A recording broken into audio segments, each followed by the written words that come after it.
Right, okay, welcome back everybody. I hope you had a lovely and fantastic Christmas and New Year. It is Thursday the 11th of January, as you all know, and before we get down to business, let's have a look at what we've going on today. So this evening is the third Stacks event with a focus on database design and development, and thank you to those of you who've joined us who've been at some of our events before, and welcome if this is your first one. We're going to be looking at the implementation of SQL queries and thinking about what is happening within the SQL engine, and whenever we execute an SQL select query, what's actually happening inside that database box and make it all work. So looking at our agenda, here are, as ever, aspirational timings for this evening. So we're going to start off our session tonight with a quick reminder about how we use the Miro board and things, and we'll talk about that in just a second. We're then going to devote the most of the evening to looking under the hood of the SQL engine and thinking about how answer tables are generated, starting off with National 5 and then moving on to higher. At 7:45, when we move on to the higher queries, we're going to be making a big focus there on the use of aggregate functions. And then hopefully by 8 o'clock, we're going to be finishing off with some of the more complex stuff by looking at grouping data and thinking about queries and making use of that group by function. So let's move on to our Miro board. Now, hopefully, if you've attended an event before, you've got a little bit of an idea of how the Miro board goes. And if you've not got the link for it, it is in the chat for the Google Meet, but hopefully you're all in and you can see what I am seeing on my screen. Regarding the use of the Miro board, just please remember that when we are not in presenter mode like we are just now, your cursor is visible by everybody. So you can use the options on the top right-hand side to switch on and off the cursors to be able to hide them. And also there's cursor parks next to each of the slides or frames that you can use to be able to park your cursor so that you're not blocking anybody else or impeding anybody else from seeing what's on the screen. So we'll go through everything, and then just a wee reminder that at the very end we're going to have our wee after party, and if you've got any unanswered questions at that point, hopefully we'll be able to answer them for you. So enjoy your evening, and I hope it's all really useful for you. Hi guys, so just before we get started, we want to highlight to everybody about the changes to the advanced higher course requirements that were introduced this session. I know that advanced higher isn't actually a focus of this stack session this year. However, when I was at the Understanding Standards event in Glasgow, I realised that there'd been some changes that happened. So we need to make sure that everybody's aware of them. Yeah, that's true. I attended the event myself, Debbie, actually. I found it really useful. Yep, Kim, I was the same, and I actually hadn't, like I said, I hadn't picked them up. So let's just make sure everybody knows that obviously when COVID modifications were brought in, it was decided that all computing science exams would have a mandatory software development section, and then the two optional sections, your database design and development and your web design and development. Well, that's not actually changed. However, there is now brought back in the requirement that candidates who attempt the database section must have knowledge and the skills of HTML form content from higher. And similarly, candidates attempting the web section, they must have knowledge of all N5 and higher queries and aggregate functions at higher. Right. I remember that discussion actually, and we were told that candidates should expect to be asked about content from the other specialist unit because of the kind of integration across the technologies, which is like such an essential theme of the advanced higher course. Yes, that's right. There's a new specimen question paper that demonstrates the level of treatment that candidates should expect to work at. And it looks like it's only about 2 marks, but I still thought it was something that was worth mentioning here, just in case anybody else had missed it and that they hadn't realised that this is now mandatory. I agree. I think it's important to draw attention actually to these changes, and the details are available in the revised course specifications, I believe, which can be downloaded from the SQA website under the Advanced Higher Computing page part. That's right. So anyway, let's now crack on with the content that we've got planned this evening, and let's look at what happens behind the scenes when queries are executed. Okay, let's go.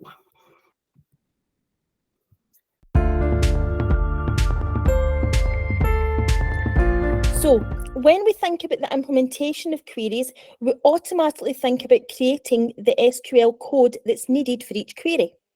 Yeah, well, we know that the select query can have several different clauses that must be typed in the correct sequence. So we're used to seeing select, from, where, group by, and then finally finishing with the order by. That's right. But what some people maybe not know is that that's only a very small part of the story. Although we must type our queries in the sequence shown, the SQL engine doesn't execute the clauses in that sequence. Oh, really? I didn't actually know that. So what sequence does the SQL engine execute the clauses in? So this is the right sequence here. So if I've picked you up correctly here, Debbie, the from clause happens first rather than select. Yes, that's correct. The from clause tells the SQL engine which table or tables to use in the query. Any other tables are then ignored. When you think about it, it actually makes a lot of sense to eliminate unnecessary tables as early as possible. I suppose when you put it like that, it actually makes sense. I mean, the SQL engine itself only needs to load the data values from whichever table or tables that it's needing to execute the query, and then actually all the other values are just being ignored. So that makes sense to me. According to the order of execution, though, where clauses are obeyed next, followed by any processing of the group by clause. But what if there isn't a group by clause, for example? Well, that's right, because in National 5, there won't be a group by clause because they don't learn about it until higher. So what happens is the SQL engine just moves on and it executes the select clause. It seems a bit odd to have the select clause so late in that sequence, like number 4 rather than first. It does at the first glance. However, it's actually really logical when you think about it. The whereby clause is used to eliminate any unnecessary rows and data values of the tables that were identified in the from clause. If there is a group by clause, it's then used to gather the remaining rows and data values into their sets. Only after we get rid of all the unnecessary data, once that's been eliminated, is the select clause then applied. I suppose when you put it like that, it actually does seem quite logical. And according to the sequence of execution, the order by clause then is executed last of all. That's right. And again, this makes sense to leave all of the sorting and the rearranging of the remaining rows and data values until the very end, and you've got rid of all of the unnecessary values before. That makes it less data to sort, right? That's right. Yeah, so I hear what you're saying about the execution sequence, and then it seems quite logical, and it would be great if somehow we could see that actually taking place, because I think for me, as quite a visual learner, it would help me understand it. But for that to happen, I'd have to be looking inside the memory chips in the processor, as the query would be executed. Okay, I'm actually laughing inside there at how small you would have to be able to do that. But would it help you if we could actually slow things down and pause the execution to let you see what exactly is happening at each intermediary stage of the query execution? That would be amazing, Debbie. Thank you so much. Let's get started, shall we?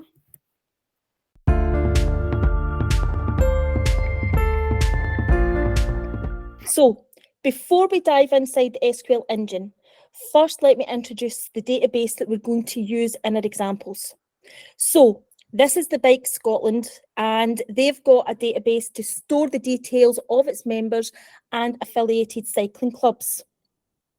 We've got two tables, we've got member and we've got club, and here we can see sample data stored in both tables, along with the entity relationship diagram and the database schema.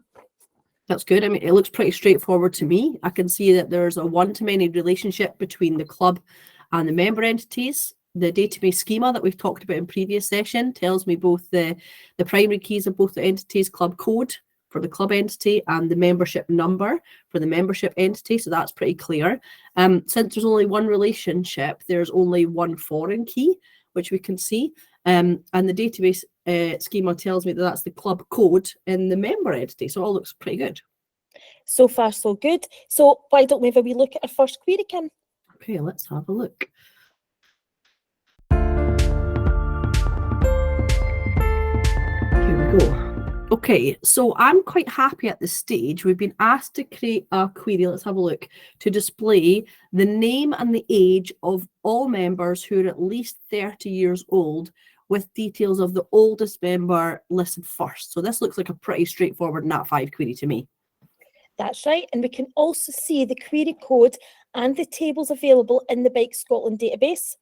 Next to the query code, we can see a post-it that shows us the sequence of execution to act as a wee reminder as the query is being processed. So let's have a wee look at how the query code is executed by slowing things down and looking at how the answer table is generated by the design database engine.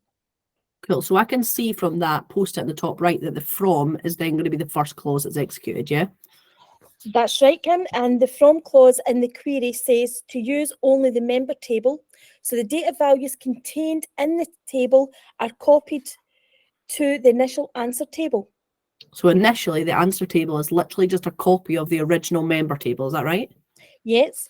And forming the initial answer table, the remainder of the execution is about removing data values in the rows and columns that aren't needed and rearranging whatever remains. So once the initial answer table has been formed, that's then where the where clause can be executed. That's correct. The SQL engine now looks for rows where age years is more than or equal to 30, and each record is checked in turn, and the relevant ones have been highlighted to indicate that they've all been retained. And all the necessary rows that have been removed from the answer table, so you're just left with what you need, which is pretty cool. In the sequence of execution, the next clause to be executed by the SQL engine is group by, but since that is an N5 query, there isn't a group by, so the database engine simply moves on to the next clause, which is the select clause. So I remember it seemed odd to process this so late in the sequence, but now that I can actually understand and see that all of the unnecessary data has been removed, it doesn't actually seem so strange, really, Debbie. That's right. It is so much more logical that by reducing the amount of data in the answer table, less processing is needed to execute the select clause. Here we can see that the database engine is selecting only the forename and age years columns. Those have been highlighted in the answer table. And then all of the unnecessary columns have been removed. So in the same way that where the where clause is used to remove unnecessary data values, the select clause is then being removed and is being used to remove unnecessary columns from the answer table. Yes, the query execution is all about forming an initial answer table and then removing all of the data values in the rows and columns that we don't need. Good, that's good. So the final clause to be executed is the order by clause. Okay, well, that's one that I do know what it's meant to do. So that's going to be used to rearrange the rows of the table. And I can see now that actually leaving that to the very last and after the answer table has been really vastly reduced in size will make it a much easier and more efficient to rearrange the remaining rows and data values in the answer table. Because here you can see that the SQL engine has only got to arrange the 4 remaining rows of the answer table into descending order of age years. So if I predict what's going to happen, the SQL engine is going to look at the age years column and then move the entire rows of data into the correct sequence. So if we see Marie, who's aged 51, she's going to be listed first, but then Maddie, who's aged 30, should be getting left at the bottom. That's right. And here you can see the final answer table. And this would be the only version of the answer table that is made visible to the user. All of the stages in the middle of processing that we have been looking at, they have taken place internally within the SQL engine, but they happen very quickly. So the queries that we've just looked at is a typical N5 level query, but one of the more difficult N5 skills, I think we can all agree, is when you use select queries with an equi-join. Before we look in detail about how an equi-join is executed, let's take a moment to think about why equi-joins are used in our computing science course.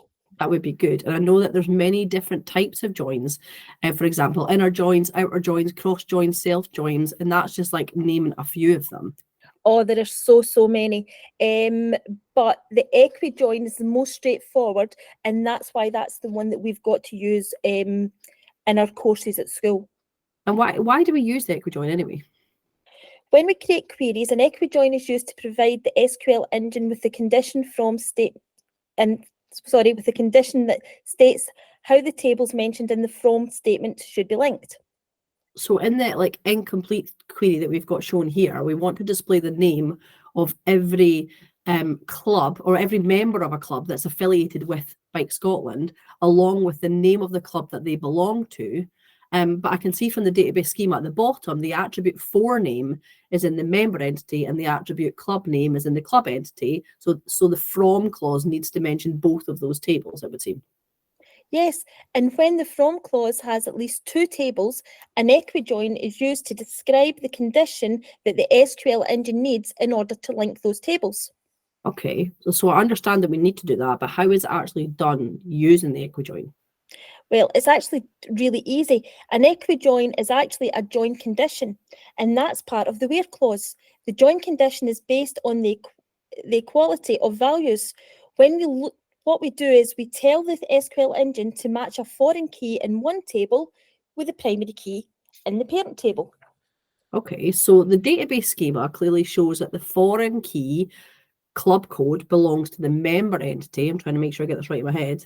So that means the equi-join condition is used to tell the SQL engine to link this foreign key to the matching primary key in their parent table. Is that correct? Absolutely perfect. Okay. An equi-join condition is needed to link the foreign key club code to the member entity and the primary key club code in the club entity. And the equi-join is used using the where clause. Just like that. Ah, cool. Well, that's quite straightforward. What happens when the equi-join is executed itself? Well, when the SQL engine processes a where clause with an equi-join condition, it looks at the values stored in the foreign key column and finds matches for those values in the primary key column in the parent table. In the example we're looking at, the SQL engine will look at the values stored in the club code column of both tables and link rows that have the same value for the club code. So if I've understood you correctly, the database matches the member called, say, Martin, who has a membership number 1, to the club called Peladon because the club code of both of those records is the same. Exactly. And in total, the database manages to find 6 matches and produces a single join table. Whoa, that's pretty neat, actually. The single join table has all of the columns from both tables at once. And I noticed the club code appears twice, once because it's in the member table and then once again because it's in the club table, yeah? Yeah, and the single join table has exactly 6 records, which match the 6 records in the member table. Good. Right. Okay, I think that we're now ready to look at how a query with an equi-join is processed in full. Yeah, let's have a look.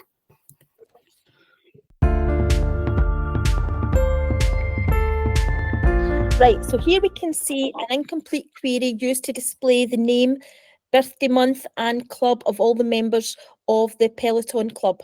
So I can see that the query needs both the tables, and the member table is needed to display the forename, the birthday month, while the club table is needed for the club name. Since the query uses 2 tables, it should have an equi-join condition. So I suppose that's why you said it's incomplete, Debbie. The where clause doesn't have the equi-join condition needed to link the 2 tables together, am I right? That's exactly it, Kim. Unfortunately, leaving out the join condition is one of the most common errors that pupils make with their SQL. They often forget about the join condition and then their queries produce results that can be very confusing. It is a good idea to show them what happens when the equi-join condition is omitted. Okay. So the sequence of execution states that the from clause is executed first. So the database engine forms the initial answer table by combining all the columns from the member table with all of the fields from the club table. Whoa. And I know. And here you can see the single answer table at this interim stage, immediately after the from clause has been executed. That is a lot of rows. Yeah. That's a lot of rows. Okay, so I can see the 5 columns from the member table, and I can also see the 3 columns from the club table. So that's a good start, right? And like before, the club codes appear in twice, once because it belongs to the member table and once because it belongs to the club table. So it's kind of the same as last time, yeah? Yep, that's right. The database has added the table name to each club code column, just like a path name, and that allows us all to tell them apart. Right, okay. Right, so next the where clause is executed. Okay, so the SQL engine here, I suppose, is going to be looking at each row in the answer table and checking the equi-join condition. So what we can see highlighted is that it's looking at the birthday month, yeah? So it checks whether the birthday month column is equal to June, and then it's highlighting the whole row. So the first match for both conditions is on the second row of the answer table, where the next match for the join condition is on the fourth row, but the birthday month in that row is May, so the join condition is failing. Is that right? That's right. And the condition fails and the record hasn't been highlighted. That's correct. So an equi-join condition is needed to link the foreign key club code in the member entity and the primary key club code in this club entity, and the equi-join is coded where using a where clause.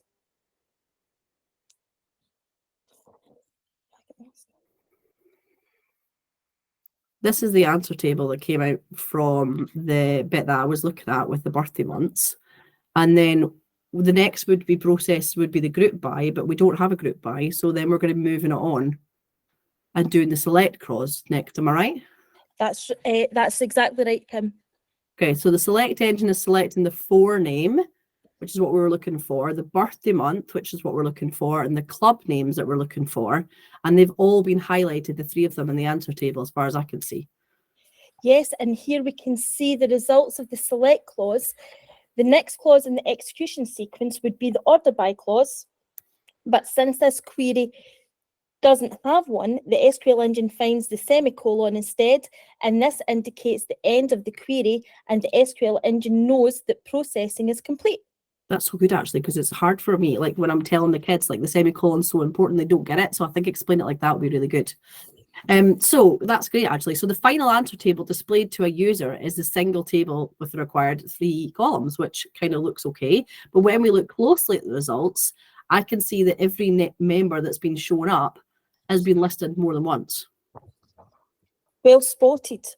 Although the query executed successfully. Sorry, Kim, can you? I'm having some problems with it. Yeah. It executes successfully, but the results produced from the query are incorrect because you didn't have the join condition. So what's happening is each member is listed, but each member's been joined with 3 different clubs. And because there was no equi-join to tell the database how to join the tables, that's what's actually happened. So there was no join condition. So what we've got here is something called the Cartesian product. And that basically is just one single table that contains all possible combinations of the 2 tables joined together that were listed in the from clause. So if we always make sure that the kids remember to include the equi-join condition in the where clause of the query, it will reduce the number possible combinations, and it will force the SQL engine to retain only the combinations where values stored in the foreign key of one table are an exact match for the value stored in the primary key in the parent table. So hopefully that makes sense to everybody. Let's have a little go of the same query where the equi-joins actually working to see what actually happens. Are you okay with that, Debbie? Yep, I'm absolutely fine. So let's have a wee quick look at the next slide. So here we can see the same query, but this time there is an equi-join condition, and that has been added to the where clause. Yeah, and processing of the from clause will result in a single answer table. At this stage, that's that Cartesian product we were just talking about, which should be the whole table. Am I right? That's well remembered. Yes, the processing of the from clause that lists 2 or more tables simply produces the Cartesian product, a single table containing every possible combination of the rows of both tables. And the next clause after that is then moving on to the where. So looking at the code, I can see the where clause in this query has 2 conditions. The first is that join that was missing last time, and then the second condition is linked together with the join using the AND operator. Yes, because At N5, a where clause can be formed with several conditions, but each condition must be linked using an appropriate logical operator, either the AND or the OR. But since we've been using logical operators and ORs in procedural programming, hopefully these will be familiar to our N5 pupils. And would I be correct in saying, Debbie, that the SQL engine must execute each condition of the where separately? Well, actually, no, it doesn't. In fact, the SQL engine looks at the logical operator used in the where clause and combines the conditions. By doing this, it means that the SQL engine makes only one pass of the table when it processes the where clause. Which I suppose is more efficient. Okay, so here are the conditions that are linked in the AND operator. So here the conditions, are linked with the AND operator, which means that both the join condition and the birthday month equals June condition must be true if a row is to be retained in the answer table like last time. Correct, because the processing of the equi-join condition takes place first. If the SQL engine finds a row that satisfies the join condition, then the second condition is tested, and only rows with a match for both conditions make it to the join table. That makes sense. So the equi-join condition tells the SQL engine to look for rows where the member club code is the same as the club code, and we can see that the first match was found in the second row of the initial answer table. The SQL engine then looks at the values stored in the birthday month column of this row to decide whether the second condition has been satisfied. That looks good. And I suppose because the value stored in the birthday month column in this row is June, the record does match the second condition and means that a row will be kept in the answer table. Is that right? Yep, that's correct.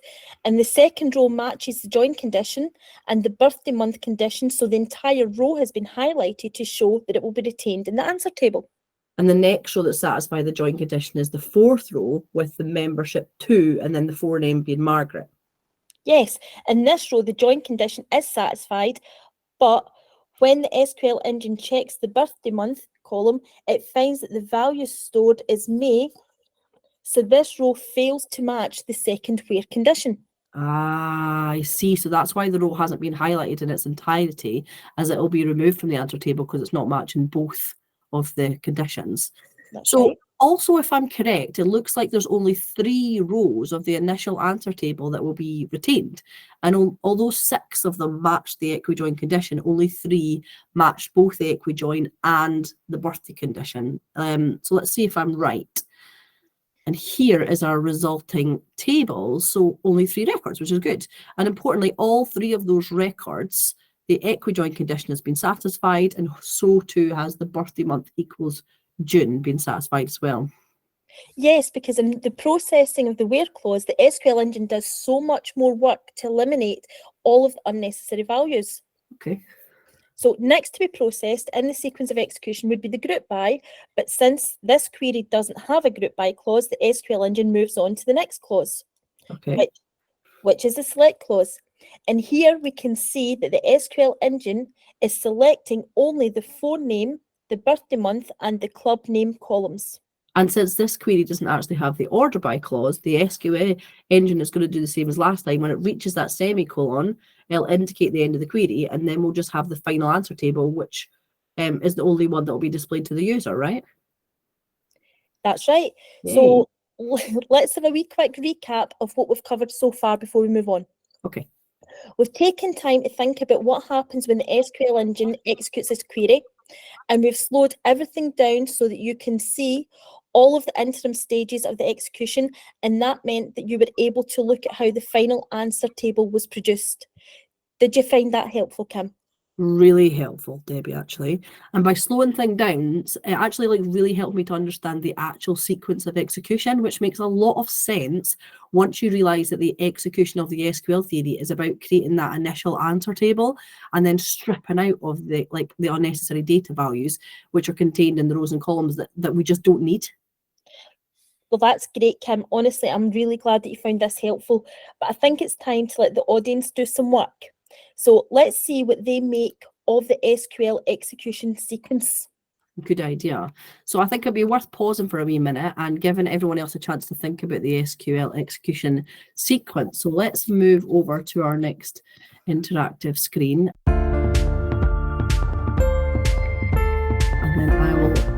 Stop presenting. Hopefully when I stop presenting, everyone can kind of stay in my general vicinity, but use the cursor parks so we can tell you what's going to be going on. Brilliant. So we now have two frames, interactive activity 1 and interactive activity 2. So on both frames, you can see the answer tables which are produced after each individual clause has been executed. Each answer table has been labelled A, B, C, and D. So have a look at all 4 of the tables, think about the SQL sequence of execution, and put the interim answer tables in the correct logical order. And then you can click on one of the blank post-its and enter the correct sequence. So over to you guys, let's see how you get on. And once you've taken a wee post-it and filled it out, guys, just remember to head back to the cursor park and leave your cursor at the side to make sure that you are not covering anybody else's stuff. Hopefully everybody can see it okay.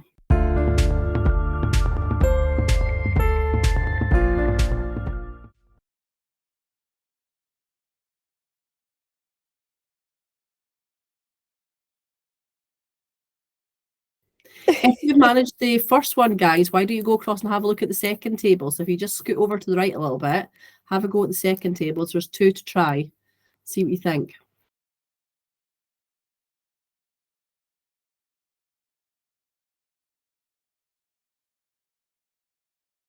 So interesting, on the second board, most people seem to be agreeing, Debbie, I would say. On the first board, a little bit of a discrepancy between whether we think it's C or D for the final result. Oh, so there is. We'll just need to see. Give everyone just a minute and then maybe just jump back on. Well, I'll just present these 2 slides while we can have a quick look at them. Probably be easier, yeah. Yeah. I think everyone seems to be finished now, so I might just jump on and do it now. Oh, I've just done something terrible. Here we go. Too many screens here. Right, let's make a start. Hopefully everyone's had a wee chance to answer something. We'll represent. Just make sure you join my presentation. We're back. Hopefully everybody can see. I feel like last time it used to tell me how many people. No, I can see people are seeing me now. Right, brilliant. Well, hopefully everybody's here, and just well done everybody for giving it a try. So let's maybe look at this first board. So the correct sequence is B, which everybody's got. It's the result from the from clause. Then we've got A. Again, everybody's got that one. So that's the result of the where clause.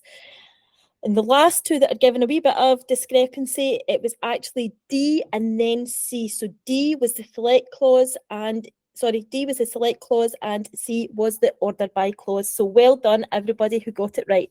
Well done, yeah. And that's because the order by is 4-name ascending, isn't it? So it's then changing them into alphabetical order. Easy to get wrong when they're all quite similar names, the way. Absolutely. Perfect. Right, let's have a little look at the second one then. So on this second board here, the correct sequence is D, which is the result from the from clause. And then we've got C, interestingly, which is the result from the where clause. And that's then followed by A, the result of the select clause. And then finally B, the result of the order by. So a little bit of a mix there, actually. C and then A to get your final answers. It's good though. I'm glad everyone took part. Yep. So now we've had a wee chance to look under the hood of the N5 queries. I think it's time for us to make it a wee bit harder, and then let's start looking at the higher queries, and we'll start with the aggregate functions.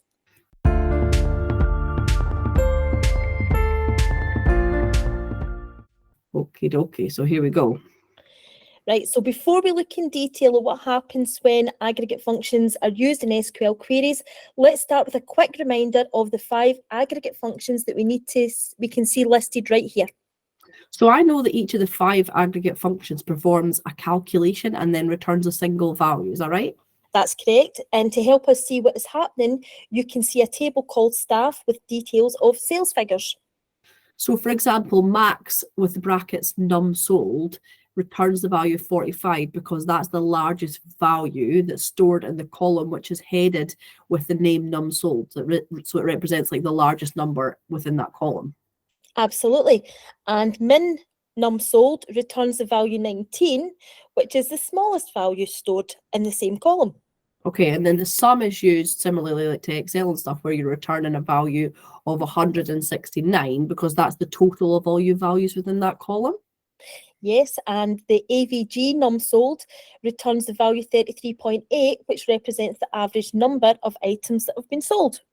Okay, then last one is count wildcard, which returns the value of 5, which is the number of total rows in the table. Correct, but unlike the other 4 functions, have you noticed that the count is used to calculate access rows of the table, whereas the min, max, sum, and average all perform calculations using the values stored in an individual column of the table? So I suppose that explains why the other functions all must have a specific field name mentioned. Without the field name, the SQL engine wouldn't really know what numbers or what column to apply the function to. That's right, but the SQL engine knows the count function applies to rows of the table, so it doesn't expect a field name to be mentioned, and it's quite happy to work with the wildcard. That's what the asterisk is. Okay, so if I've understood you correctly, the count function would also work with a field name in there anyway. Yes, it will. So, for example, count staff ID will also return the value 5 because there are 5 rows in the table that each have a staff ID. The problem with using a column, though, is if there is a null value. So that's why it's always safer to use the wildcard, the asterisk, when you're using the count function. Right, okay, and that makes sense. So then, so max wildcard wouldn't work because the SQL engine wouldn't know which column of values to examine either. Is that correct? So more than one column, they might have different integers to compare. Exactly. So when you use the max, the min, the sum, and the average functions, you must always specify which column is to be used. Right, okay, that makes sense. So should we now have a look at the queries that use aggregate functions? Let's do that. Okay, so here we have a query to display the combined ages of the members of the Freewheelers Club. Let me think. The SQL query will need to use the sum function to calculate and return the combined ages of the members, but only the combined ages of the members specifically of the Freewheelers Club. That's right, Kim. So let's have a wee look at what happens when the query is executed. So now I can see the query and the sequence of the execution post at the top. We'll start by looking at process the from clause because we know that's first. And the query needs both the member and the table club, so they will be combined together to form that big, huge initial answer table we've seen before. Yep, and here is the Cartesian product. To remove unnecessary rows of data from the answer table, we need to process the next clause in the execution sequence, which is the where, and it has 2 conditions linked with the AND operator. So the SQL engine will combine both conditions and then process the where clause in one single pass of the table. Yes, and the SQL engine will check each row in turn, first to see whether the equi-join condition has been met, and whenever this has been satisfied, the SQL engine will check the club name column to see whether the club name matches the freewheelers. And since the AND operator has been used, both conditions must be satisfied if the row is to be kept in the answer table. Okay, and the first part of the where condition is the join condition, and this will tell the SQL engine to look for the rows where the club code from the member table is equal to the club code from the club table. And then we can see that the first match for the join condition is at row 2, but the club name stored in that is Peloton, so the second where condition fails, so therefore the whole row isn't highlighted. Is that right? Perfect.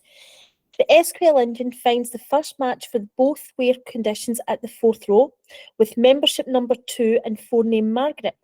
In this row, the join condition is satisfied because both club codes are the same, and importantly, the club name is Freewheelers. Since both conditions are satisfied, the entire row is highlighted to indicate that the row will be retained in the answer table. And looking at the rest of the table, it looks as if the 2 conditions of the where clause have only been matched twice, actually. That's right. And although the join condition has matched in 6 rows of the table, the club name condition was only matched in 2 of those rows. So only those 2 rows have been highlighted. So let's have a look at the results of processing the where clause.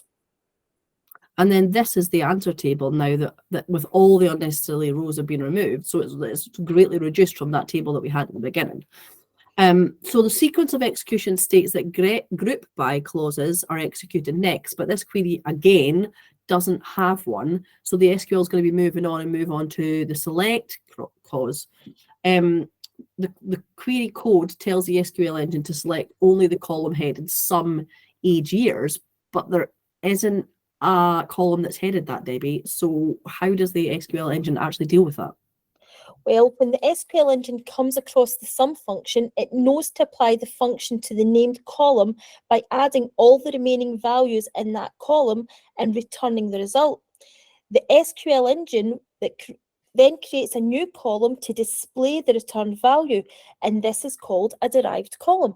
Ah, okay. So in this query, the SQL engine knows to look at the values stored in the age years column of the answer table and then to total them. That makes sense. I can also see the new column has been added to the answer table and the value 84 has been displayed in the new column. So that value must have been the one that's generated by the sum function, since the two values stored in the age years columns both add up to the value of 84. Exactly. So let's have a wee look now at the result of processing the select statement. So here we can see the single column, sum age years, as requested by the query. Since there is no order by clause, the SQL engine finds the semicolon next and knows the execution is complete. I like that actually, Debbie. And it actually makes perfect sense for processing the select clause to take place later in the sequence that we mentioned earlier on, because it definitely wouldn't make any sense to sum the ages of every single member in the table when we only really want the combined ages of these two people. So the SQL engine is then going to find out who the members are first before then adding their ages. So with the where clause being processed before the select clause, that makes that like much more efficient. Yes, and it's all very logical once you have a better understanding of what's going on behind the scenes. So Okay. let's consider one more query with an aggregate function, and I'll let you do most of the explanation this time. I'll take a wee step back to see how much you've understood. Oh, challenge accepted. No pressure in. Okay, no, I'm kidding. No, I think I'm getting the hang of it. Right, let's have a look at the next query. Okay. Cool. So this time we've been asked to create a query to display the number of members with 5-letter names that start with the letters MAR. Okay, it's a bit different to what we've done, but straight away I can see that the count function is going to be needed to count the number of rows that are containing that criteria we're looking for, which is the 5-letter word starting with MAR at the start. And I'll start things off for you with the execution with the from clause. Oh, the giant table. Okay, so the from clause says that only the member table is needed. So thankfully the table is a little bit smaller. So you can see here we have managed to form the initial answer table. Execution then moves to the where clause, and here we can see the SQL engine is looking at the value stored in the for-name column specifically. It's looking at each row to check whether or not exactly 5 characters are there, and it starts with the letters MAR. So far, so good. So that's right. Next. Okay, so before we move on, let's look at the results of processing that where clause. Now, that's quite a lot of unnecessary rows that have been removed. The answer table is much smaller and only 2 records are left over. And in both of those records, the forenames have exactly 5 characters. So tick, we check that off. And the names start with MAR because they're very similar, Marie and Maria. So let me think about the execution sequence that happens next. The next thing that's going to happen would be group by, but we don't have them. So we move on and we look at select. So the query code tells the SQL engine to select the column count wildcard, but since this is a function, the SQL engine knows to apply the count function. Debbie, I don't know which column to count. Right, don't panic. You're doing absolutely brilliantly. Remember, the count function is applied to rows of data, not to the columns. So the SQL engine knows to count the remaining rows of the answer table and isn't concerned about any of the values stored in any of the columns. I know you can't see me, but I'm nodding along. I remember now, okay, yeah. So the count function is the one that's special because it uses the asterisk wildcard. So it knows to simply count the remaining rows of the answer table. So it's going to return the value of 2, and it will add a new derived column to the answer table, and we'll use the alias provided in the query in the column heading, which we haven't seen before actually, but it's up there, isn't it? That is absolutely brilliant. And yes, it is. That is exactly what happens.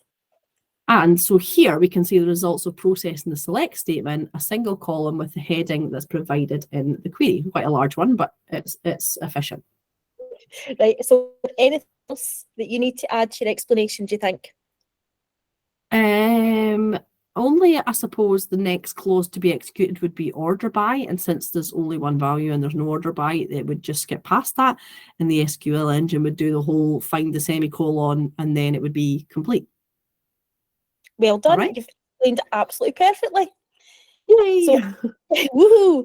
So it's really great to see that you've benefited from learning about what happens as queries are being executed. But I think it would be helpful to gain some feedback from the audience and find out what they feel about this approach. Okay, so let's head off to our first proper feedback page, and I'll stop presenting so everybody can do some editing.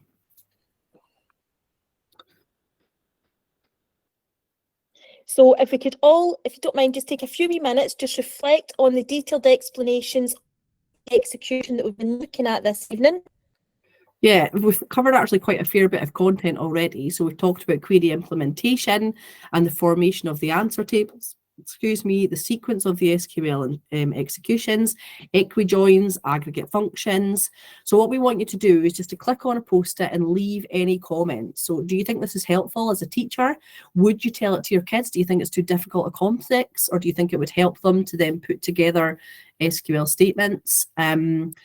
What would you do with the group by? Do you like that the group by is there, or do you think that for like these National 5 examples, should we just take it out because obviously it's been used again and again and you haven't seen it?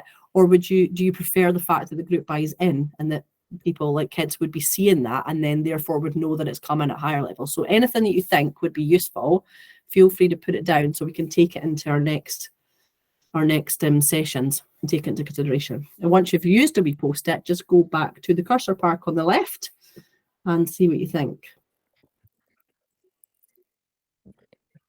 I think I agree, Kimberly. I think I would remove the group by when I was doing it with National 5s. I'm torn. I am torn. Like I think when I first looked at it, I thought that just no, because I know some of my National 5 candidates specifically from this year, and it would probably blow their mind. Yes. But actually the fact that we're just like, right, don't have a group by, skip by it could be useful to leave it so they don't then forget it as a step when you move to higher. It's kind of catch-22, isn't it? I think so. I don't know whether the Cartesian product would freak out some of my kids. I think certainly the blocking it down and seeing it all work makes loads of sense and really, really helps, especially would help them not forget to do like the equi-joins and stuff. But I don't know whether them seeing that big table. I remember the first time I see that big table, I was like, whoa, that's a lot going on. I think though, you know there is always somebody who gets it for their coursework and they don't know how to fix it. Yeah. There's always that one person who for some reason has completely forgotten to put the join in.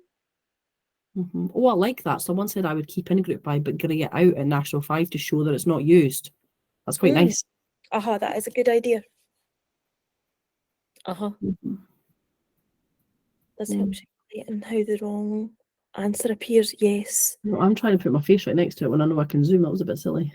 I'm literally like on my face up at the monitor trying to read what all the things say. Do you think the order of execution would confuse N5 candidates when writing SQL? Potentially it could, yeah, some of them.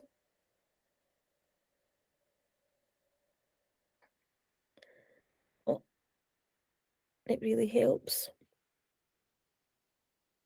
I think you're always going to have some kids that will find that more difficult and then just need to memorize the way that it is, and then other kids who it will help with their understanding. You're never going to have one match that fits all. Oh, Brendan, you know I love an acronym. Oh, I know.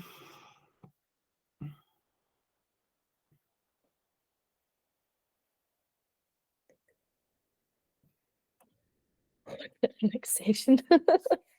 Again, to be precise, things work is more appropriate with higher levels. National 5. Kids can be easily confused. Also true, yep. Explanation of the field sequence really helps them understand the equi-join methods.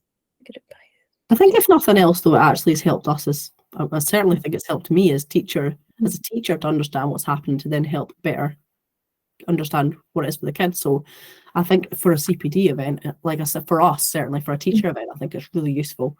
Whether or not it's something people would share with their kids, I suppose you would just decide on what set you've got in front of you, haven't you? Yes, I think so. The best higher class I've ever seen this year, and if they'd done this at database, they would have soaked it up. But my natural 5s I've got just now would probably blow their brains. Yeah, that's it. It always is the same, isn't it? It depends on who your audience is. Right, so let's just summarise what we've done so far. So we've looked at aggregate functions through and thought about what the SQL engine does behind the scenes when it comes to across an aggregate function in a query. And hopefully we've also helped clarify the different ways that the aggregate functions are applied, whether it be max, min, sum, and average. They're all applied to kind of the columns of data, and the SQL engine must be told which of those columns to use, whereas the count function is the only one that's applied to the rows of data, and that's why we can get away with using that wildcard asterisk. So to finish the evening off, we need to look at possibly the trickiest of the higher skills, and that could be the use of the grouping to arrange the rows of data. So rather than dive right in into the details of how queries with grouping are executed, I think it would be sensible to take a few minutes to think about what it means to actually group data in SQL. So rather than going straight into the database machine, let's just have a wee think about group by.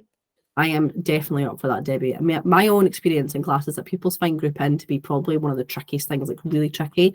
And some of the less able pupils just get completely confused about when to use group by or when to use order by, and are all over the place. Absolutely. It's one of the things they do get stuck at, isn't it? So let's have a wee think about what the group by clause, what it actually does. So when the SQL engine comes across a group by clause, it takes the rows of data and combines them to form separate sets that allow some kind of processing to occur. And that's when the aggregate functions are applied. Okay, so that many of the so that will be why many of the queries at higher level need candidates to be familiar with aggregate functions as well as grouping. So how does the SQL engine decide which rows to combine to form each of the sets of data? Well, the most important thing about grouping is to remember that the value stored in the grouping column in every row of a set has to be the same. So looking at the table we can see here, if I group the rows by level, the SQL engine would generate two separate groups. Each row in the first group will have the value senior in the column called level, and each row in the second group will have the value junior in that column. That's right. And if we group by authority, the SQL engine would generate three separate groups. So you would have West Lothian, Mid Lothian, and Edinburgh City. Okay, that totally makes sense. And then from what we looked at before, once we do the grouping, we can then perform one of the aggregate functions to return the meaningful data. Exactly. So we're going to look at a couple of queries. The first one is displayed just now. So it says select authority, count wildcard from competitor, and group by authority. Oh, and we already said that there was three separate groups within the authority: West Lothian, Mid Lothian, and Edinburgh City, yeah? That's right. Post-its. Okay, so looking at these post-its, I can see that what we have to do is look at the authority in each row and compare it with the grouping post-its that we've put here, and then move that row over to the authority that they belong to. That's right. So if we start off with Rosie Adams at the top, she's going to then scoot across and be into West Lothian. We're going to have Daniel Burns, and he's going to move across into Mid Lothian. Alex Swift is in West Lothian as well. Orla and Jessica are both going to be going into Edinburgh City. Ryan is in West Lothian. Katie would be moving to Edinburgh City, and then we finish off with Lily, finally, who's going to be going into Mid Lothian. That's right. And we can look at these 3 distinct sets that have all the pupils that are now in West Lothian. We've got our 3 pupils, we've got our pupils in Mid Lothian, and we've got our pupils in Glasgow City. And the count function can now be carried out to tell us how many students are in each authority. And that's because the rows have already been grouped in that way. I mean, it's easy for us to see that West Lothian has 3 rows and that Mid Lothian has 2 and Edinburgh has 3 pupils. And here is the output that you would be produced by the database, because that's exactly right. Okay, so we've got the right results. Do we? We've got the right results if we look at the part on the right, but the order is different to what we expected. Here we go. So the order is different to what we expected to how it was kind of laid out with the post-its. So is there something else going on in the background that's not explicit in the SQL statement, Debbie? That is a really good spot, but just to upset you a wee bit, we're going to leave that just now, and we're going to look at that later when we actually look at the SQL engine.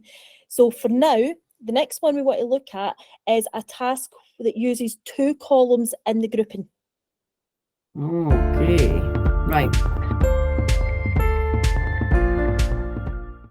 So this is one the pupils really don't like. We know that this is something where, well, I certainly find that they really, really struggle. That's right. Kimberly, can I ask, did you move on? Because I didn't go with you there. Yeah. Right. Could you possibly stop the presentation and start again? Because it says I'm still in the presentation with you, Okay. but I didn't move with you. I'm on SQL group by clause. Can you see it? Right, that's me. I'm with you now. Thank you. There. No idea. I get left behind. I was feeling quite left out. No, give us a thumbs up if everyone could see SQL group by clause. Yeah, good. Okay, perfect. So this is the one for me the pupils don't like, because the double grouping just absolutely throws them. Oh, it does. I'm not sure why, but it absolutely does. So what we'll do is we're going to have a wee look at it. We'll relook at the query and we'll see what we do with it. So we can see the query up the top. Select authority level, average score as average score from competitor, and this time we're grouping by authority and level. Okay, so I can still see we're going to end up with those 3 authority groups like we did last time, but in this table there are 2 different levels. So how are they actually grouped when there are 2 grouping columns? Well, we go through the exact same process as we did before, starting with the authority groupings. Okay.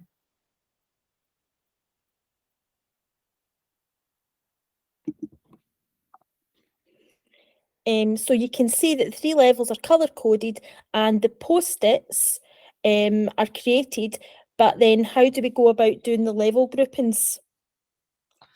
So the 3 authorities are colour-coded to match the post-its, but so how have you had a look at the 3 West Lothian rows? Ignore the rest. What levels can you see in the West Lothian rows?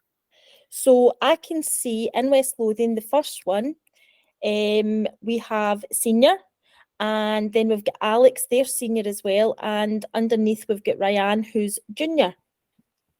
That's absolutely right, actually. And the West Lothian is pupils at both junior and senior level. And when we look at the possible levels for the Mid Lothian rows, we can see that the table that Daniel and Lily have, they're both junior and there's no seniors. And I can see that the Edinburgh City rows also have both senior and junior. That's right. So looking at the post-its on the right-hand side, we can clearly see that the sets that have been created by the group by clause. So we've got a senior West Lothian set, junior West Lothian set, junior Mid Lothian set, senior Edinburgh City set, and a junior Edinburgh City set. Am I right in thinking that we now have the groups organised, so it's time to go through each row and put them in the correct order? That's exactly what we're going to do now. So I'll do this one. You did the last one. So we've got Rosie Adams. So Rosie will belong in the senior West Lothian. Daniel will belong in the junior Mid Lothian. Alex belongs in the senior West Lothian. Orla belongs in the senior Edinburgh. Jessica is the senior Edinburgh. Ryan is the junior West Lothian. Katie is the junior Edinburgh City. And Lily is the junior Mid Lothian. Oh, that makes sense. But now that the groupings are complete, I suppose we need to calculate the average of each of the 5 separate lists. And that's exactly what it does. So here's the results in the table. Oh, right. Okay. So I'm happy to understand how the actual grouping themselves work, but what about like the SQL engine and how the SQL statements with the group by clauses are then processed? Right, okay, then let's now have a wee look at a query that uses grouping and really think about how that SQL engine processes the query. Okay. Did you come with me? Because I moved. I didn't, but I've just moved over. It's okay. Okay. Is everybody else can see the page with the two big purple boxes? Yep. So it's just you that's broken down. That's fine. I'll play follow the leader. Okay. Right, so we've been asked to create a query to display the name of each month with the number of members who have a birthday that month, and we've to use a readable heading in the display. Well, I know that the count function will be used to return the number of members who have a birthday in each month. But first of all, the members have to be arranged by birthday month. So that means group by is going to be needed, I think. Totally correct, Kim. So let's have a wee look at the SQL now. Good. Yes, I got that right. Okay, so first clause to be processed is the from clause. Yes, and the SQL engine knows to form the initial answer table by copying over the value stored in the member table. And here we can see the result of that processing. And the next clause to be processed would be the where clause.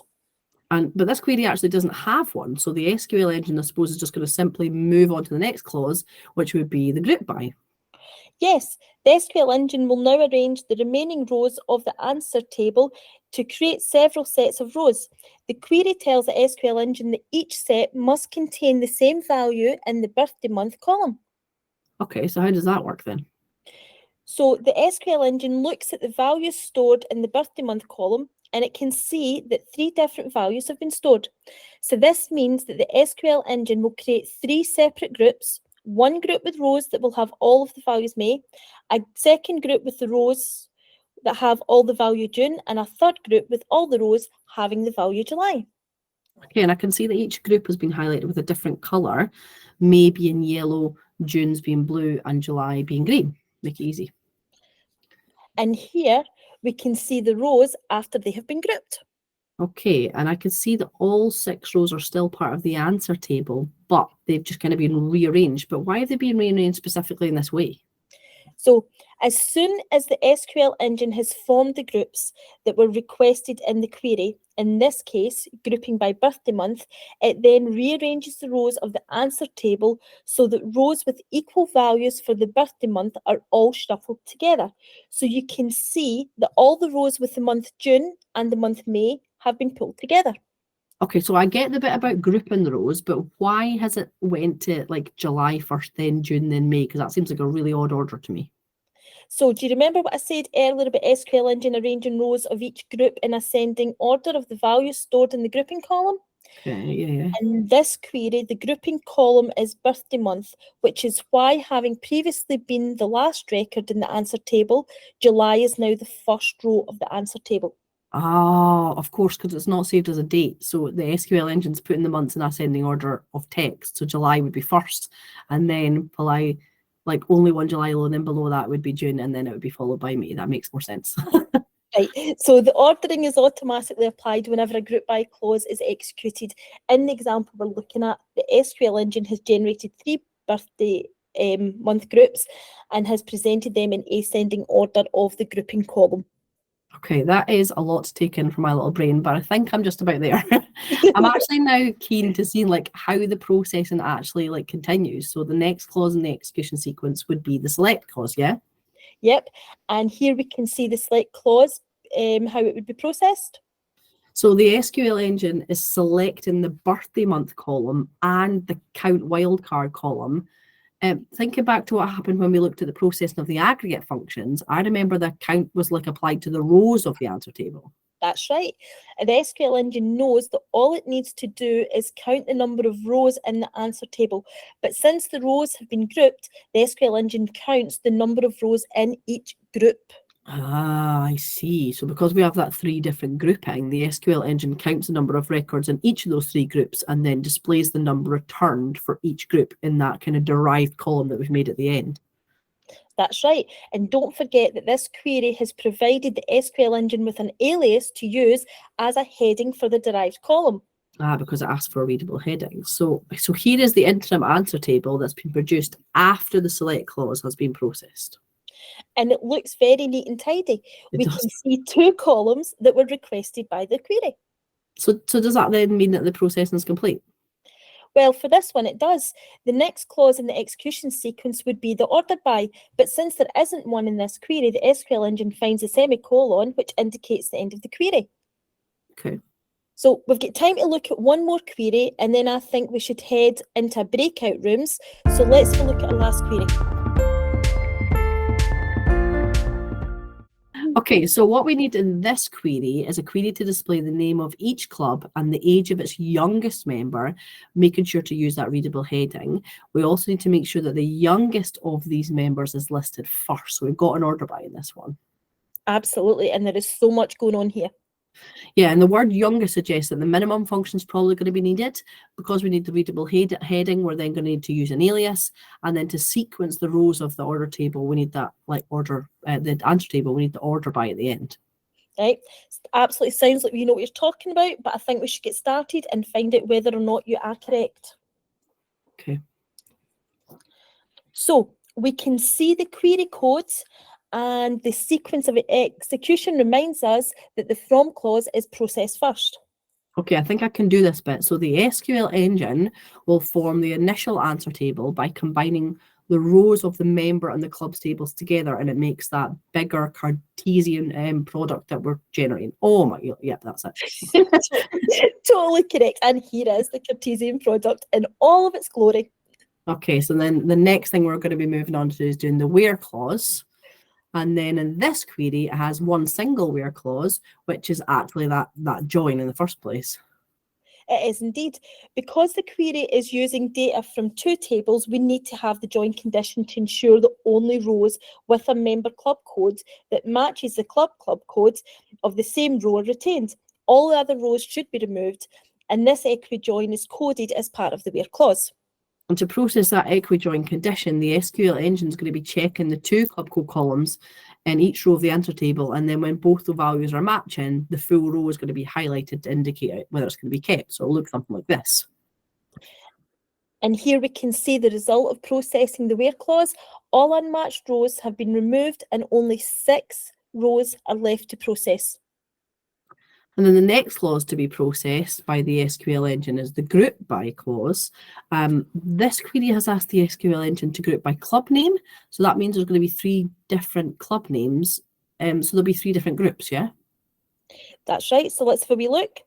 And we can see that the SQL engine is looking at the values in the club name column and has found 3 different values exactly as you predicted. Uh-huh. So what it'll do now is generate 3 different sets, one set with rows that have the value Peloton for the club name, a second set that all have the value Freewheelers, and a third set that all have the value Spin City.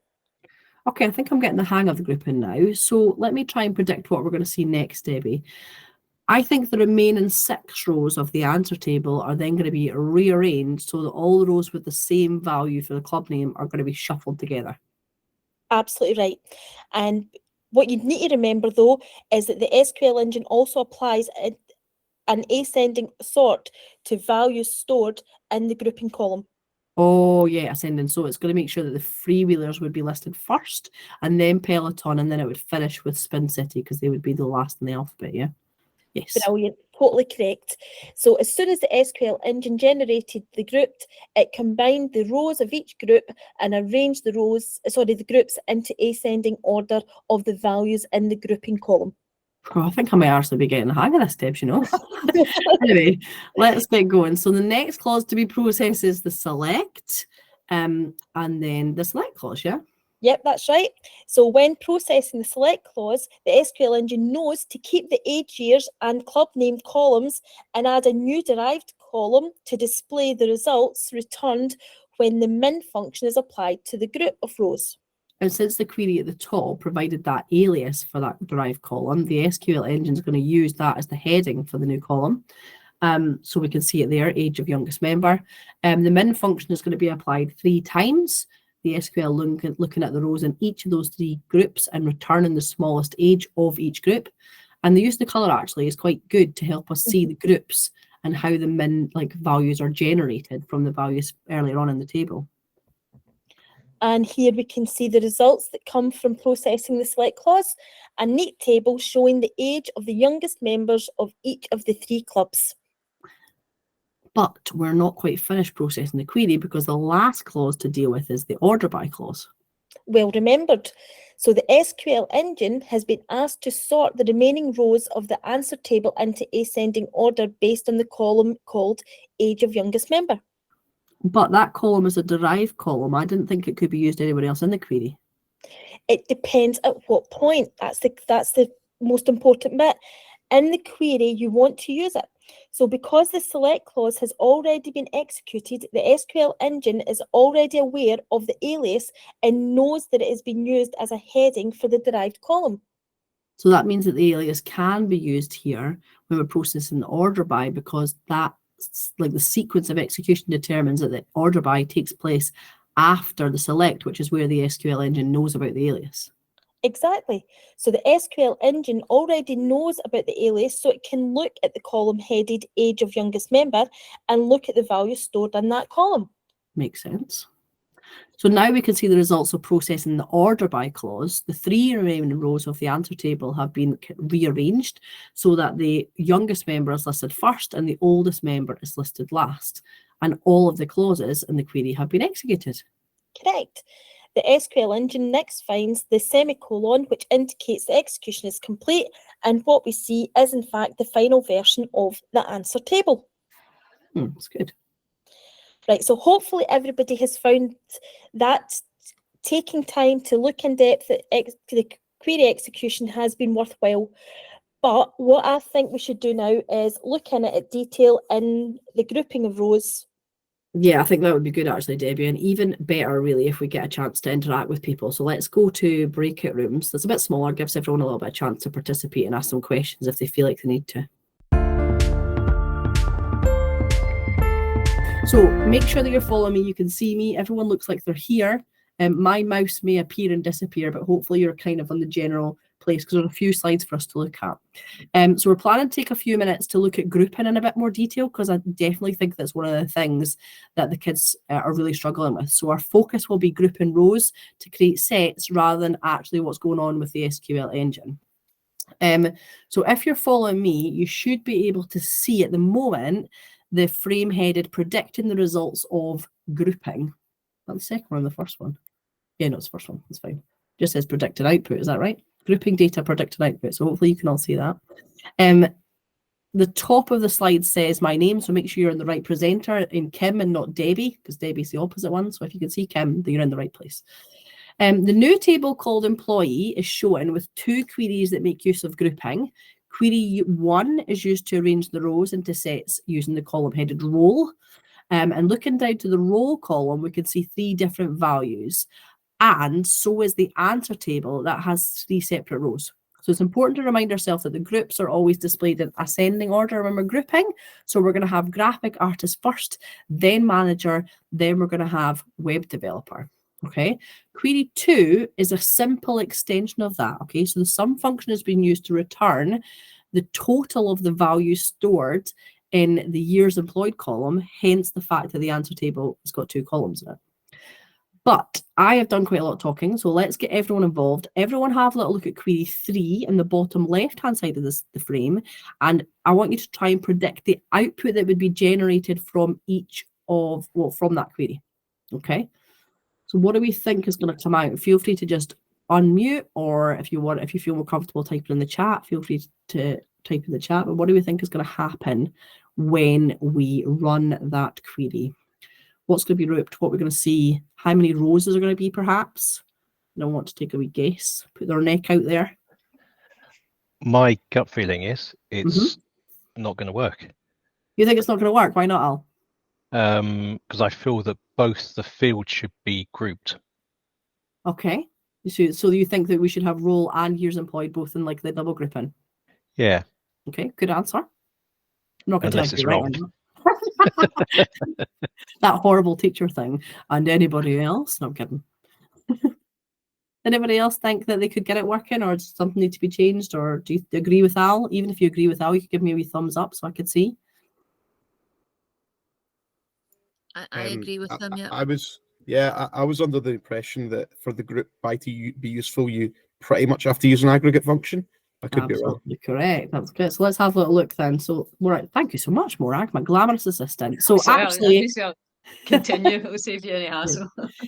Al is 100% correct, as are the rest of you. The query is really problematic. So how does the SQL engine return like the years employed when each set can have different values, several different values? So if we look back at the employee table on the top left-hand side, we can see that there are 3 different values for years employed for alone just the role of graphic artist. So we've got 2, we've got 7, and we've got an 8.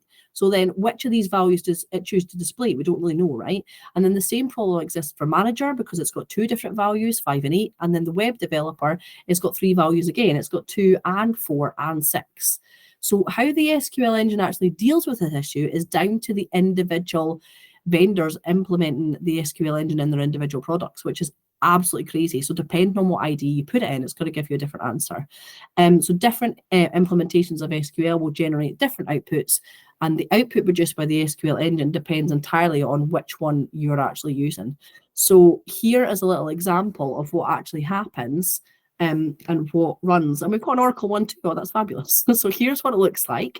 So you can see a range of different results from the same query. So Access and Oracle both basically just say computer says no, return an error message, and their implementation of the SQL engine basically it can see there's 3 possible values for the role of graphic artist. It doesn't know which one would be used.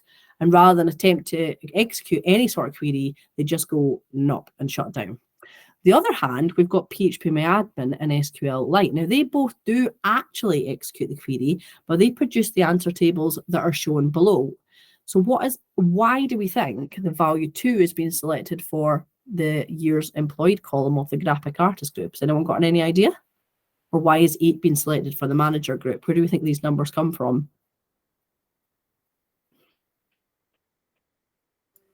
Any logic?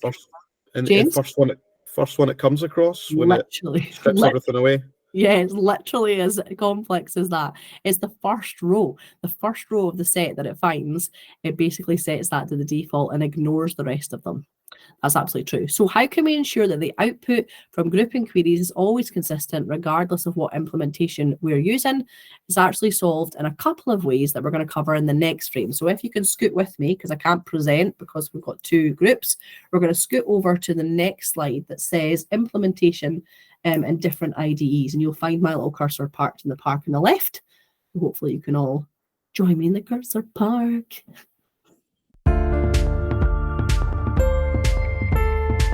Okay, perfect. So here we can see that query 3 and the employee table have been repeated.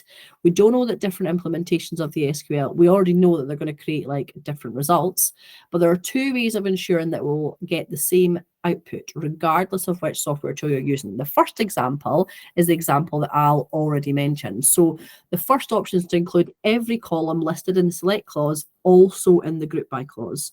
So in this query, this means that we'll have to add years employed as a second grouping column, which is kind of what we all agreed on at the beginning. Now, the most important thing to remember here in the grouping is that the SQL engine forms sets that contain rows that all have the same value for every grouping column. So that means that the group of graphic artists, for example, will need to have separate subgroups, each for each of the possible values of year employed. So a total of like 3 subgroups are going to be needed just for graphic artists alone. So we can see these in the answer table, which has then got 3 rows of graphic artists if we look further down on the frame.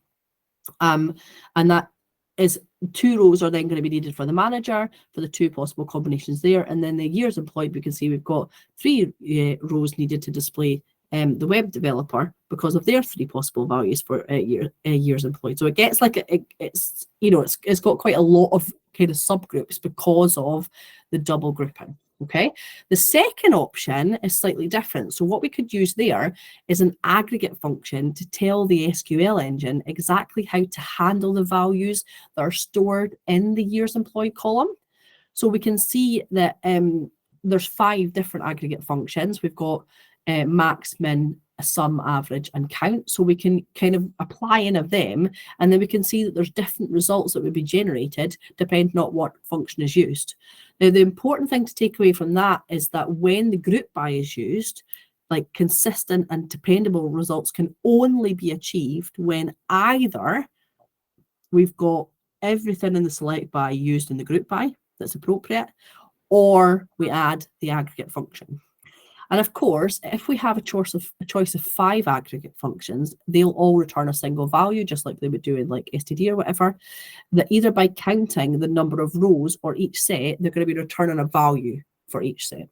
Okay, so hopefully that all makes sense, the 2 examples you can use. What I want you to do now is scoot across to the last slide. So it says grouping on more than one column. And we've got a bit more examples for you guys to look at, okay? So enough from me, more for you guys to look at. What do we think we're looking at here with some of the queries? So remember that when the rows are grouped, the value stored at each row of a set must be the same for every grouping column, or it will create a subgroup, right? So let's start off with query 4. Does anyone think they might be able to guess what comes out from query 4? Again, feel free to shout out or chat or whatever you think is better. It'd be good if we had multiple choice, eh? James, or you're first on mute. Yeah, so it would group all the by the roles together, and then within those roles it would group by the districts. So for web developer, it would just be web developer in East, I think. Yep. And then for graphic art, it should have graphic artist West. And then manager, you would have manager East and manager West. Ironically, being that's the smallest group, right? Yeah. When you look at manager, there's the least number of managers, but you're right, because they've got East and West, they're both going to come up. So the 2 columns are as predicted, nothing too unusual there, but you're absolutely right with what you've come up with. It totally makes sense, James. And then it's then just pulling out any subgroups that are within district that are after it's looked at the role. So that's absolutely correct. Right, let's have a look at query 5 then, because we've nailed that one. What do we think the output would be? Now, it's probably going to be quite similar to query 4. So do we think there's going to be actually any difference? Is anyone brave enough to tell me what they think the difference might be? So we're still looking at district and role, but there's the change of the kind of priority, if you like, that might have an impact on what the output is. Maybe Leslie or Al, since James was brave enough to do the first one. No pressure, no pressure. Or Mark, obviously. Okay, so district will be the first column, and that will be groups by East. And then within that, there'll be subgroups for role. There'll be the first one that will be shown will be the East manager. Nice. Why? And because it's alphabetical. Correct. And then the second one for East will be web developer. Then it'll move on to District West. And then, if I've got my alphabet right, it'll be graphic artist and as a subgroup and manager as a subgroup. Let's see if you're right. Absolutely perfect. Well done, you. So it's actually, you have to think about the fact that when it's doing the 2 sets of grouping, it's doing the 2 sets of ascending as well, like the order by, which is absolutely correct. So you absolutely smashed that. Well done. Okay, good. Right, let's have a little look at query 6 then. Any suggestions of what might be generated for query 6? This time we're selecting years employed in the district. It's from the employee table again, and we're grouping by years employed first and then the district. Do you want to have a go, Leslie? Do you feel comfortable doing it, or do you feel free to say no if you don't think? Well, I'll start bits of it and you can jump in. Yeah, that's fine. So it would go by years employed first. So yeah, whether it would do it, but I guess if it's starting at the top, it would go 4, and then it would find whichever ones are in 4. So there's East. Sorry, it's a bit small to see. Oh, East. I think that's the only one in there. And then for 2, there's east and west as well. And then for 6, we've got east, might be the only one. Is there only one 6? Yeah. And then it's done 4s and 2s. So 8 has got west and east in it, and 7, and so yeah. So it's going to do those. And again, I guess it's going to sort them ascending as well. Yeah, so I think it'll probably do I think you're right, Leslie. I think what it'll do is do the years employed first. Ah, yeah, there it is. It'll do them in ascending, and then it'll only have a number being listed twice if they're in both of the districts. So I think you're absolutely correct. It's going to do east before west. So effectively, I suppose you could kind of get the kids to do that in one or two ways. You could either find them all first and then sort them. But the computer SQL engine's really doing that in one step. Okay, perfect. Well done, guys. So last one, query 7. We've got, this one's a bit more challenging, right? So we've got select role, district, and then years employed. So this is like a triple threat. Sounds like someone who's got a handle, James, for this is going to hurt or whatever it is that yours says. Yeah, I can have a go if you want. Go on then. Okay, so the first thing it's going to do is it's going to group it by the role, and it'll do it in alphabetical, which I missed last time. So it'll go for graphic artist, and then it's going to group it by district. So you'll have graphic artist just west because there's no east. Yeah. And then within that, it's going to group it by the years employed, and I think there's only 7 and 8. So yeah, I think the first one's maybe 2. Yeah. So 7 and then 8. Is that right? It's 2 first. Oh, 2. Oh, I missed that row. Yeah. So you'll have 2, and then you'll have 7, and then you'll have 8. Yeah. So there'll be 3 rows just for graphic artist, and then it'll move on to manager, and it'll just have we'll have east and west. Yeah. Mm-hmm. But it will only have 2 rows because it'll be years employed 5 and then 8. So for manager, there should be 2 rows. Mm-hmm. Oh wait, I know 3 rows. Yeah. Because there'll be east 5, east 8, and then west 5. Yeah, so you're not managing to reduce that area. Yeah, right. Yeah, so there'll be 3 for that as well. And then web developer. So again, that's only east. And then so it'll just be subgroups using the years employed. So there should be a 2, a 4, and a 6. Sounds good to me. Yeah, so 3 rows for that as well, I think. Yeah, let's have a look. Yeah, 9 records in total. Yeah, smashed it. Well done, you. Thanks. Very good. Does that make sense? Does it? Because I feel like grouping's the thing that my kids just don't get. So does anybody find that like looking at like that would help? Even if they find like the looking through the SQL engine stuff a little bit more complicated, how do people find about these examples? Are they things that you would use already, or certainly something I think I could do more of with my kids? Good, some thumbs up. Yeah, I've just done grouping with mine, so I can just sneak this in as the next thing we were naturally going to do. He says, taking loads of photos and waiting for Brendan to put it out on the system. So that's it. Steal all the tables. Yeah, it's good, I think. And actually, there's loads of, you could probably get the kids to make uploads, couldn't you? Like it's not, you could probably turn it into some sort of game where they have to come up with the examples and then check if they're right or not, rather than you having to come up with loads of questions on it.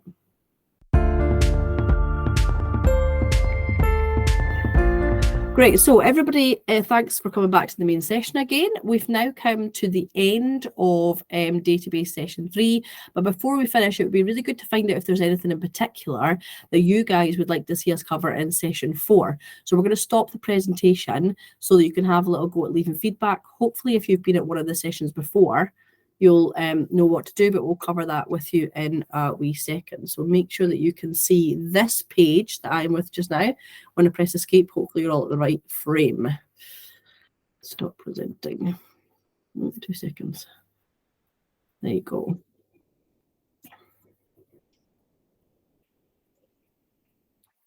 So if you click on a post-it and leave some feedback about tonight's session, if you have any suggestions about content that you'd like to see us cover in the final database session, we'd love to know. We'll not take too long over this. It's just to give you a little bit of a chance to jot down what comes to mind. And although we've covered quite a fair bit of content, perhaps people would like to have a look at some of the content we didn't cover in as much detail. For example, execution of queries, or the OR condition, or the execution of higher queries using wildcards. I think, Debbie, we're going to be talking about coursework next time as well. So if there's anything that anybody has. That is the plan. That's the plan. So if anyone's got anything about coursework in particular that they think they would like to cover, that'd be good to know as well.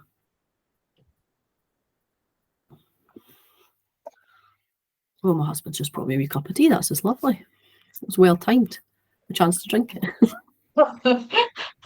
Brendan's already done his. It looks like he's working. Yeah, he's working on his acronym.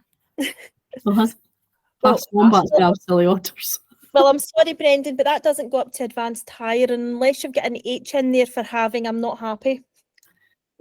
I was just the way I mentioned that as well. We can just wait till he's got an acronym and then mention having. Yeah, we need having. Plus, we also need a sentence just to make it complicated, Brendan, where you can also take out the G in case people don't want to use it.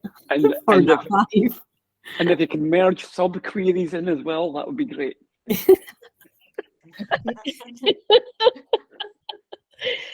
Brendan's now leaving and never coming back. I think we're just being vindictive now.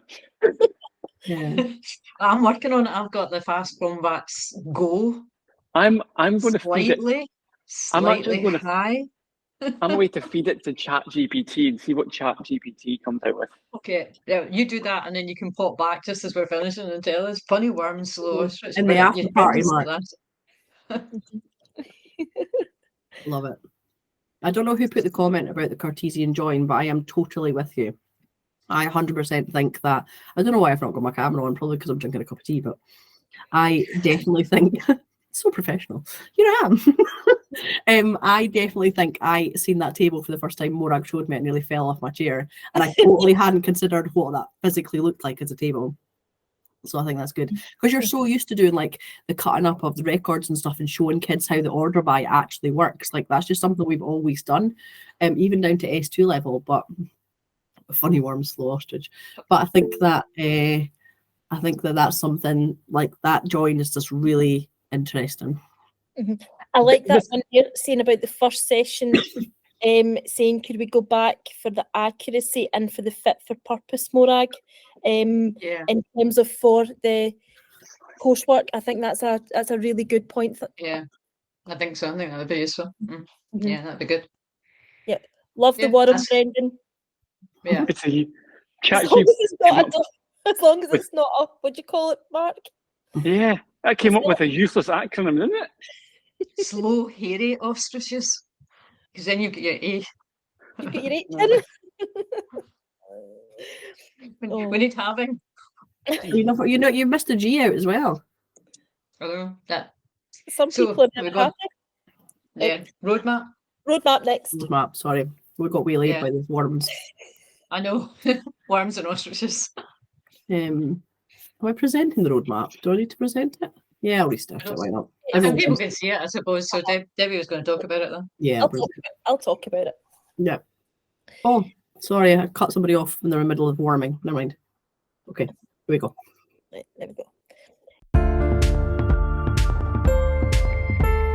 Right, so thanks everybody for joining us tonight, and the feedback there was really good. The feedback that actually we've been getting all through the sessions have been really good.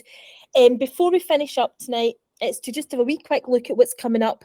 So, cannot believe that's us finished session 3 already. It's absolutely flown in. Our final online session takes place the week beginning the 5th of February, and it would be great to see us all here again.